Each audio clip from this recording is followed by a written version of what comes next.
Greetings, Dr. Jimmy at your service. And this morning, actually afternoon, I would like to begin today my 5th video for the history of Halloween Horror Nights 23. What evil has taken root? The event that was held at Universal Studios Florida in the year 2013. And today is the 4th of July. Happy Independence Day to all of you Americans who got away from Britain back in 1776. Yes, Britain now has its own Independence Day, sort of, but they're not all that happy about it. Oh dear. However, I myself celebrate Independence Day because I'm not really British. This is a fake accent. I'm an American. America, yeah. So there you go. Also celebrate this day for another wonderful reason. 12 years ago on this date was born here in Florida somewhere a little fluffy kitten named Bob. And Bob has grown up to be a big fat cat, but she's my own dear Bob, my evil cat. She's over here behind the computer. Pet her, pet her, pet her. I thought she might come out and say hello on her birthday. She's 12 years old today. Born on the 4th of July. Wow, she's a Yankee Doodle Dandy pussycat. There we go.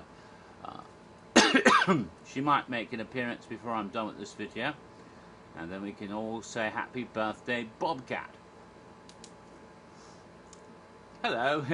Yes, it's the afternoon and it's sunny outside, just like P.S. I'm all dark and mysterious, but I got this little light so you can see my... Oh, that's worse. But let's show off the t-shirt of the day, because I like to show that off. Probably better do it this way. Here it is. Yes, approved by the Council of Monsters. Yes, that's what it is. You can get that shirt from Archie McPhee's really cool website. He's got a lovely shop up in the Pacific Northwest. All kinds of wonderful toys and novelties and fun stuff. And some t-shirts, including this one, approved by the Council of Monsters. So if you want to walk around showing that you've been approved by the Council of Monsters, you can get this shirt. What fun. Nice and green, good for St. Patrick's Day, although this isn't St. Patrick's Day, this is Independence Day. A different room in Blood and Guts' house. Yes, yes, it's always think of HR Blood and Guts on any holiday, don't you? At least if you're a horror night nutcase like me, then that's what you think of. What the hell? Alright then, so let's get to it then. In my previous video I left off talking about the first house at the event. The Cabin in the Woods, which was in Soundstage 21A. The first time Soundstage 21 had been used at all for haunted houses at Horror Nights. It shared it with another haunted house in 21B, of course. It's a big soundstage, you can put more than one house in there. Of course, they could put one big mega house into Soundstage 21 if they want to. Will they do that this year? It could be. Mike Aiello said on the tweet, someone asked about The Walking Dead being a mega house. It's in Soundstage 24A or B, we don't know which one. But he said no. And then he said the mega house will be based on a different IP and will be in a different soundstage. Ooh, so will it be Soundstage 21 used as one great big mega house? Maybe. And what would that house be? Well, there's been rumors. I can't say for sure because, you know, I don't really know. Do I? No, I don't really know. And you never know. Sometimes issues happen and you might lose a property. Hasn't been announced yet. It's supposed to be an intellectual property. But if the rumors I hear, and there's rumors going around on the internet, you can find them yourself if you like, going to various forums like Orlando United and Horror Night Nightmares. Certain people have posted a lot of rumors and hints and clues. Not me, I don't do that anymore, but that doesn't stop frickin' Legacy from doing it. Tool. Anyway, he does that, and so if they're right, and they might be, God knows, then it might be something, you know, to do with another TV program. There might be something, you know, supreme about this house. It might be a bit of a freak show. Who knows? It might be a really murder house of some kind. It could be crazy, like an asylum. You know, it might just want you to check into a hotel somewhere when you hear about it. I don't know. But that's my guess, based on the rumors I've heard. Sounds a bit far-fetched, because, you know, I've heard the people who hold the rights to that particular property are tough to work with, you know, tough.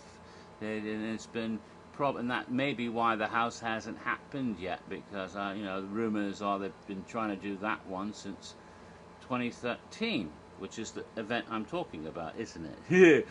Supposed to be talking about. So there's some connection there, something they were supposed to do back in 2013. Maybe they'll finally get it this year. If rumors, buzz going around on different forums is true, it might happen even in Hollywood as well as Orlando. Although again, it could be a load of dingoes' kidneys, a load of bollocks, a load of, you know, bullshit. So who knows? We'll have to see when it happens. And they say there'll be new house announcements starting really soon. Murdy kept saying after the Walking Dead attraction opens, immediately after that there'll probably be another announcement, maybe for something shared between both parks. And the Walking Dead attraction has its grand opening today! So it could be as early as tomorrow. Then again, it might be next week. But hopefully before this month is up, we'll find out some more. But we're getting ahead of ourselves. That's the future. This isn't about Halloween Horror Nights yet to come. It's about Halloween Horror Night history, stuff that already happened. So let's go back to 23 then. Back to 2013. The Cabin in the Woods was the first house I was talking about. And I left off giving a bit of the background of the whole scenario for the movie. So let me continue spoiling the movie for those of you who haven't seen it. Because, Jesus, if you haven't seen it by now, what you doing? And I'm going to tell you about the house anyway, and the house gives the movie away anyway, so you might as well know. So in the movie, we do have our set of young people who fit somehow loosely, at least, with these archetypes. The slut, that is the whore, the athlete, you know, the jock, the scholar, the nerd, the fool, the stoner dude, and the virgin, you know, the good girl who doesn't do all those naughty things. And they're selected and lured to the cabin, and all sorts of ways of doing that by sending them stuff in the mail and apparently doctoring their hair products to make them more gullible and stupid to make the wrong decisions. People always make in horror movies, you know, let's split up. Yeah. Let's go into this dark, scary part of the cabin and not turn the light on.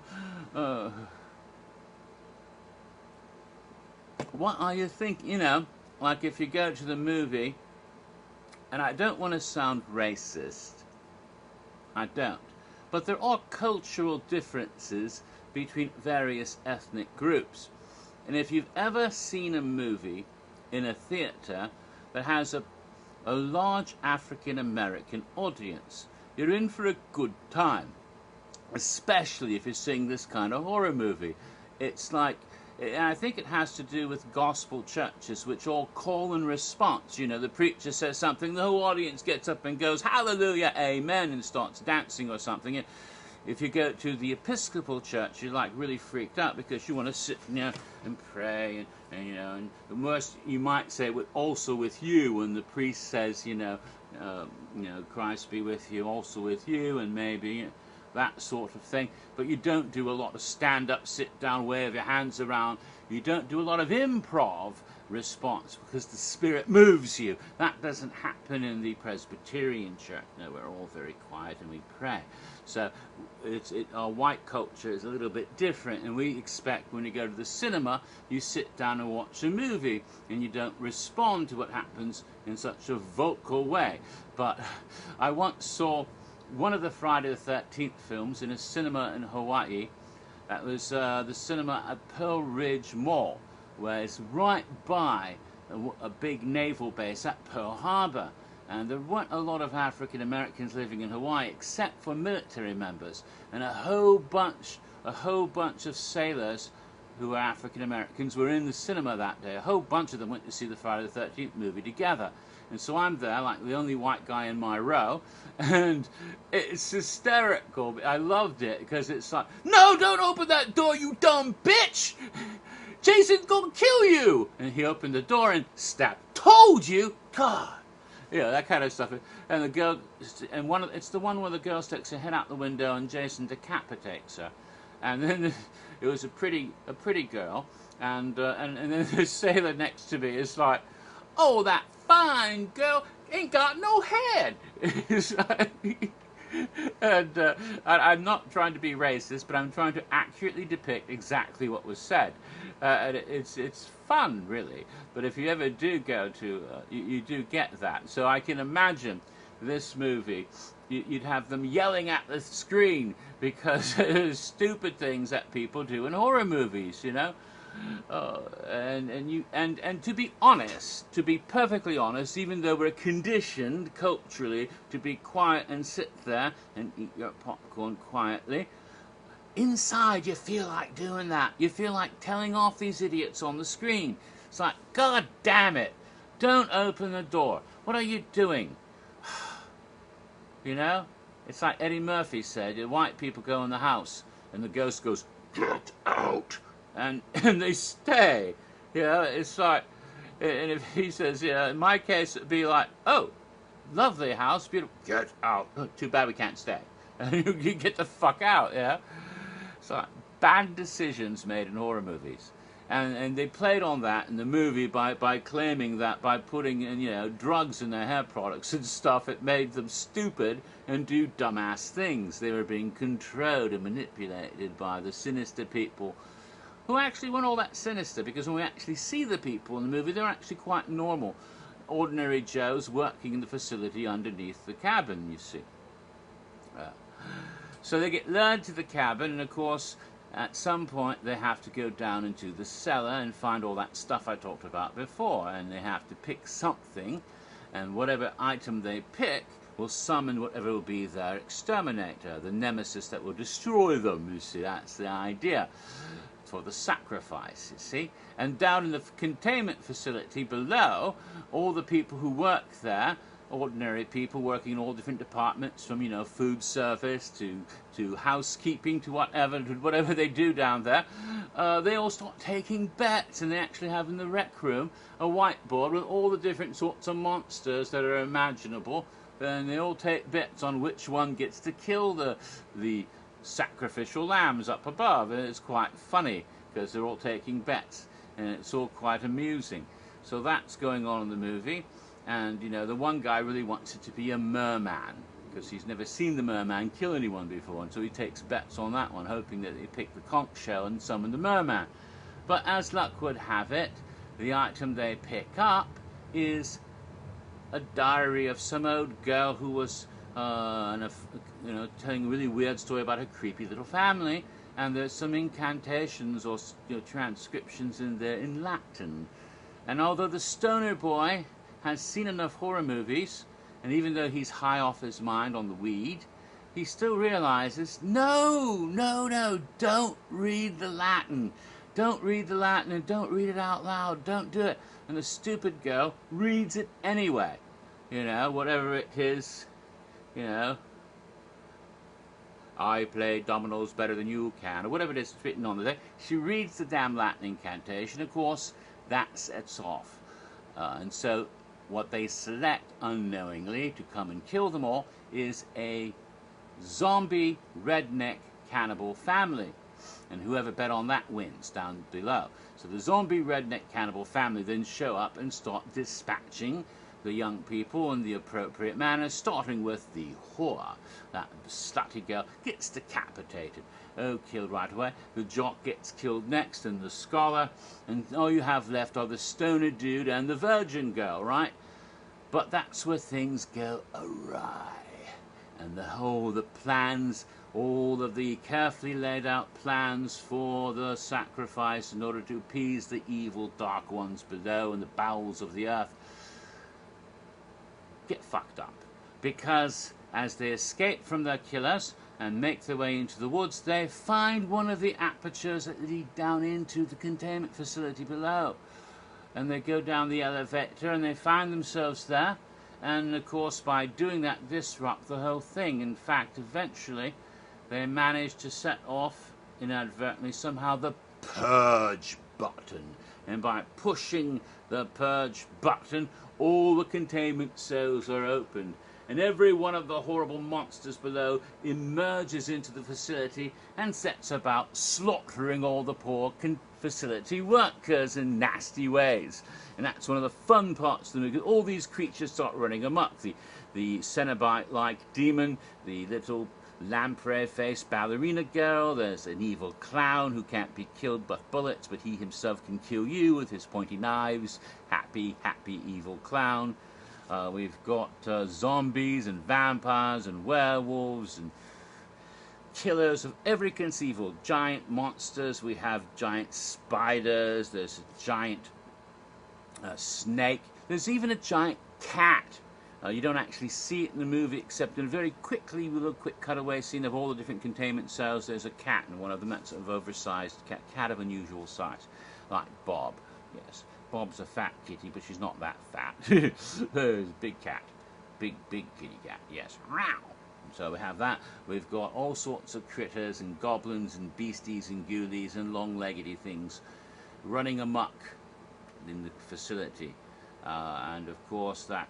And even my favourite, the unicorn, who is not a happy little My Little Pony. No, it's a fierce unicorn that impales people with its horn. Stab, stab, stabbity, stab. Oh, fun.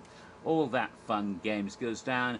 And eventually, they make their way all the way down into the lower depths below the facility to a ritual chamber where there is sort of a seal on the ground and where the blood from all the sacrifices is supposed to go to appease the dark gods.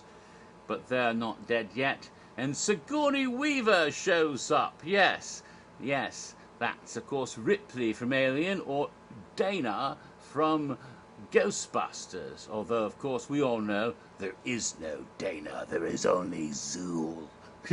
So she shows up to try to convince them to commit suicide or let her kill them to save the world. But they're not convinced.